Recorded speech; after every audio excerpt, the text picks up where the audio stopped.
Hello সবাইকে, চলে এসেছি আবারও একটা সম্পূর্ণ নতুন ল অফ অ্যাট্রাকশন ম্যানিফেস্টেশনের ভিডিও নিয়ে।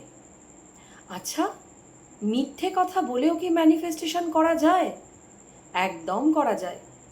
বিবেকানন্দ বারবার বলেছিলেন, তুমি যদি দৃঢ় মন নিয়ে একটা মিথ্যে কথা বারবার বারবার বলতে থাকো, সেই মিথ্যে তোমার অজান্তেই কখন যে ম্যানিফেস্টেড হয়ে সত্যির চেহারা নেবে এবং তোমার ফিজিক্যাল রিয়ালিটিতে এসে উপস্থিত হবে, তুমি নিজেও তা বুঝতে পারবে না।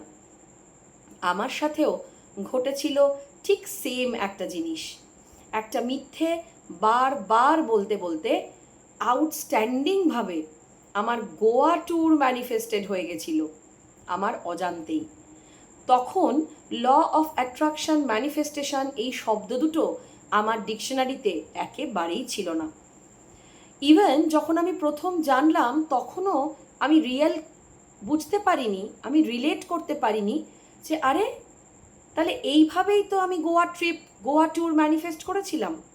হ্যাঁ, fake it till make it law of অ্যাট্রাকশনের একটা বিখ্যাত ডায়লগ, একটা বিখ্যাত phrase. Fake it till make it. যতক্ষণ না মিথ্যেটা সত্যিতে পরিণত হচ্ছে ততক্ষণ মিথ্যেটা বলতেই থাকো। তবে হ্যাঁ, সেই মিথ্যে যেন কারুর ক্ষতির কারণ না হয়, সেই মিথ্যে যেন কারুর কোনো রকম সমস্যার বা কষ্টের কারণ না হয়, তাহলে কিন্তু কখনোই তা ম্যানিফেস্টেড হবে না। চলুন সরাসরি গল্পে যাই। সালটা 2018। প্রায় প্রতি বছরই এখনো পর্যন্ত আমরা ছোট বড় যে ট্রিপই করি না কেন, দীঘা আমরা যাবই। সেই বছরও পুজোর সময় দীঘা গেছি এবং স্বাভাবিকভাবেই ফেসবুকে তখন প্রচণ্ড ফটো দেওয়ার একটা ঘটা, ফটোও দিয়েছি। তাতে আমার এক আত্মীয়, যা হয়, খুব তাচ্ছিল্য ভরে হেও করে আমায় লিখলো, আবার দীঘা। এবং তখন তো আমি ল অফ অ্যাট্রাকশন, স্পিরিচুয়ালিটি, এই চিন্তা ভাবনাগুলো থেকে শত শত দূরে। আমার খুব খারাপ লাগলো, খুব অপমানিত বোধ করলাম আমি। আমার মনে হলো সত্যিই তো এবার অন্য কোথাও যেতে হবে। ঠিক আছে, যেমন ভাবা তেমন কাজ। প্রায় 1 বছর অপেক্ষা করে তার ঠিক পরের বছর পুজো আসবে আসবে যখন আবার আমাদের দীঘা যাওয়া ঠিক হচ্ছে, আমি ঠিক করলাম আর কাউকে আমি দীঘা যাচ্ছি বলবো না। আমি আত্মীয় স্বজন বন্ধু বান্ধব সবাইকে বলতে শুরু করলাম 1 মাস আগে থাকতেই, আমি গোয়া যাচ্ছি। হ্যাঁ, বিশ্বাস করুন, আমি সবাইকে বলেছিলাম আমি গোয়া যাচ্ছি। আমি একবারও ভাবিনি যে মিথ্যেটা ধরা পড়লে লোকে আমাকে খারাপ ভাববে, লোকে আমাকে ছোট ভাববে, কত আজে বাজে কথা শুনতে হবে। একদম ভাবিনি। কারণ ওই আবার দীঘা কথাটাই আমাকে এত প্রচণ্ডভাবে হার্ট করেছিল, এত ভীষণ মনের দুঃখ দিয়েছিল যে ওটার ওপরে আমি আর কিছু ভাবতেই পারিনি। কারণ তখনও আমি আমার চারপাশের মানুষের ভ্যালিডেশনের জন্যেই প্রাণপণ মরিয়া হয়ে দৌড়চ্ছি। সবার চোখে ভালো হব, সবার চোখে ফেমাস হব, সবার চোখে একটা অনন্য সম্মান পাব। শুরু হলো আমার মিথ্যে কথা বলা। সবাইকে বললাম আমি গোয়া যাচ্ছি। ইভেন আমি দীঘার ফটোগুলো এমনভাবে ফেসবুকে দিয়েছিলাম সেই বছর যাতে সত্যিই দেখে মনে হয় এটা অ্যাটলিস্ট দীঘা নয়। গোয়া গেলে যে ধরনের জামা কাপড় আমি পরবো সেই ধরনের কিছু কিছু জামা কাপড় আমি নিয়েছিলাম, সেগুলোও পরেছিলাম। ফলে আমার সমস্ত আত্মীয় স্বজন বন্ধু বান্ধব এটাই জানতো যে আমি গোয়া গেছি। যদিও পরে এসে আমি স্বীকার করেছিলাম যে না, গোয়াটা আমার যাওয়া হয়নি, আমি দীঘা গেছি। কিন্তু 1-1.5 মাস দীঘা থেকে ফেরা পর্যন্ত আমি সবাইকে বলে গিয়েছিলাম, সবাইকে বলে বেরিয়েছিলাম আমি গোয়া যাচ্ছি। আমি গোয়া যাচ্ছি, গোয়ার জন্য শপিং করছি, গোয়ার জন্য জামা কাপড় গোছাচ্ছি, গোয়ার জন্য সানস্ক্রিন নিচ্ছি, কারণ গোয়ায় প্রচণ্ড রোদ, ভীষণভাবে স্কিন ট্যান হয়। এই রকমভাবে ফাইনালি যখন আমি ফিরলাম, আমার মা আমাকে ভীষণ বকলেন যে কেন আমি এরকমভাবে মিথ্যে কথা বলে গোয়ার নাটক করে আমি দীঘা গেছি। তাতে আমি আরও ছোট হয়ে গেলাম। এবং বিশ্বাস করবেন না, যখন সবাই হাসাহাসি করতে শুরু করলো, সবাই নানান রকম কথা বলতে শুরু করলো, মনটা আমার দুঃখে কষ্টে ভেঙে খান খান হয়ে গেল। হঠাৎই তখন ডিসেম্বর মাস থেকে আমার বর, কোথাও কিছু নেই, বলা শুরু করলো, চলো নেক্সট ইয়ার পুজোয় আমরা দীঘা যাব। সালে গোয়া যাব। 2018 সালে আমরা গোয়া গেছিলাম। 17 সালে মিথ্যে কথা বলে গোয়ার নাম করে দীঘা গেছিলাম, এবং ফলে আমার হাজবেন্ড বলা শুরু করলো, এবং আমি যৎপরনাস্তি হাসছিলাম। গোয়া যাব? কোথা থেকে গোয়া যাব? কারণ আমার বায়না গোয়া গেলে আমি ফ্লাইটে যাব, ফ্লাইটে আসবো। কোথা থেকে গোয়া যাব? গোয়া যাওয়ার সাফিসিয়েন্ট টাকাই নেই। কিন্তু অদ্ভুতভাবে আমার বরকেও দেখলাম, আমার বরও আমার সঙ্গে নেচে উঠলো, হ্যাঁ আমরা এই বছর পুজোয় গোয়া যাব, আমরা গোয়া যাব। এই বলে আমরা শুরু করলাম প্রত্যেক দিন ফ্লাইটের টিকিট দেখতে। সেটা ডিসেম্বর জানুয়ারি মাস। প্রত্যেক দিন ফ্লাইটের টিকিট দেখি, প্রত্যেক দিন ফ্লাইটের টিকিট দেখি, আর প্রত্যেক দিন বন্ধ করে দিই।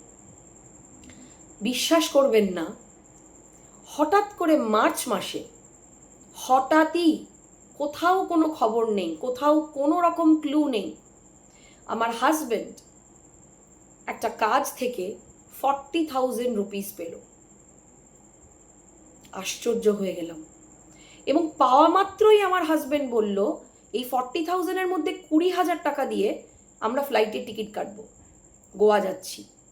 আমি তখনও বিশ্বাস করিনি, কারণ 2018 সালের কথা, ফলে তখন বুঝতেই পারছেন ফ্লাইটের টিকিটের দামটাও তখন অনেকটাই কম। এবং বিশ্বাস করবেন না, এক্স্যাক্টলি 19,956 টাকায় আমাদের আসা যাওয়া দুটো পিঠেরই ফ্লাইটের টিকিট হয়ে গেল। যাবো তো পুজোয়, হাতে অনেকটা সময়, চলো টাকা জমাই। এইবার অদ্ভুতভাবে যেখান থেকে যা পেমেন্ট পাওয়ার কথা ছিল, সেই পেমেন্টগুলো আনন্যাচারালি, আননোয়িংলি কীভাবে যে অলওয়েজ একটু বেশি বেশি আসতে শুরু করলো, আমরা নিজেরাই অবাক হয়ে যেতে শুরু করলাম।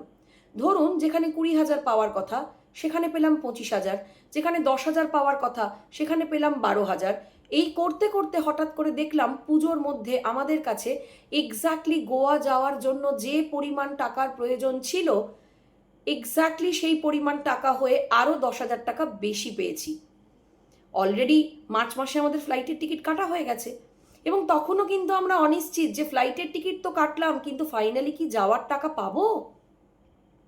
কারণ সেভিংসে কিন্তু তখন প্রচুর টাকা ছিল না যে চাইলেই গোয়া চলে যেতে পারি। এবং সামনে পুজো, পুজোর খরচ, পুজোর দেওয়া থেওয়া সমস্ত কিছু মিলিয়ে প্রায় অসম্ভব। আমার হাজব্যান্ড বলেছিল, ঠিক আছে যদি টাকার জোগাড় না করতে পারি ক্যান্সেল করে দিয়ে, দীঘা তো আছেই, চলে যাব দীঘায়। আমিও খুব আনন্দে নেচেছিলাম। কিন্তু ওই যে তার আগের বছর 1.5 মাস কন্টিনিউয়াসলি আমি গোয়া যাচ্ছি, আমি গোয়া যাচ্ছি, গোয়ার শপিং করছি, গোয়ার জামা কাপড় গোছাচ্ছি, গোয়ার জন্য সানস্ক্রিন কিনছি, এবং গোয়ার মতন করেই দীঘার ফটোগুলো দিচ্ছি।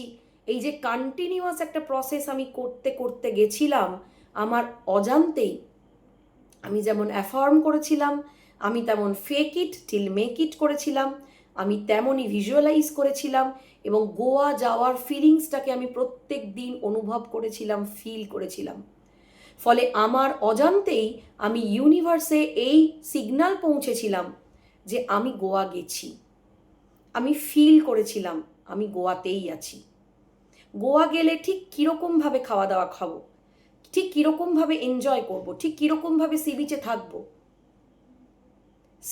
সেমভাবে আমি সেই লাইফটাকে অনুভব করেছিলাম। আমি দীঘায় তো গেছিলাম, কিন্তু অ্যাকচুয়ালি কিন্তু আমি গোয়ার জীবন বাঁচছিলাম। ফলে 1 বছরের মধ্যে আউট অফ নোওয়্যার, কোথাও কোনো টাকা না থাকা সত্ত্বেও অলৌকিকভাবে ফার্স্টে 40,000, তারপরে সারা মাস ধরে, প্রায় 4-5 মাস ধরে, যেখান থেকে যেভাবে যেভাবে টাকা আমরা পেয়েছিলাম, এবং ফাইনালি আউটস্ট্যান্ডিং একটা গোয়া ট্রিপ করতে পেরেছিলাম, সেটা আজও ভাবলে আমার গায়ে কাঁটা দেয় যে প্রতি মুহূর্তই কিন্তু আমরা সত্যি সত্যি ম্যানিফেস্ট করে চলেছি, হয় জ্ঞানত অথবা অজ্ঞানত।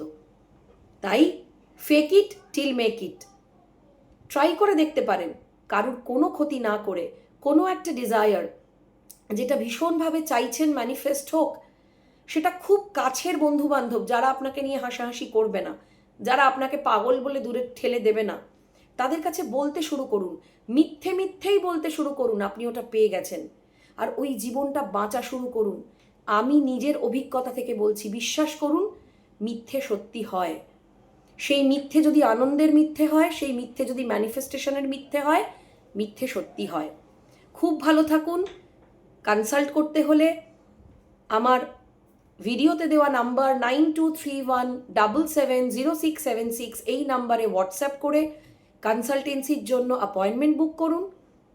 খুব ভালো থাকুন, এইরকমভাবেই আমাকে ভালোবাসতে থাকুন, সাপোর্ট করতে থাকুন, আমার ভিডিওর পাশে থাকুন, আমার পথ চলাকে আরও মসৃণ করুন, আমরা একটা কমিউনিটি যেন তৈরি করতে পারি সেই রাস্তায় আমাকে নিয়ে চলুন।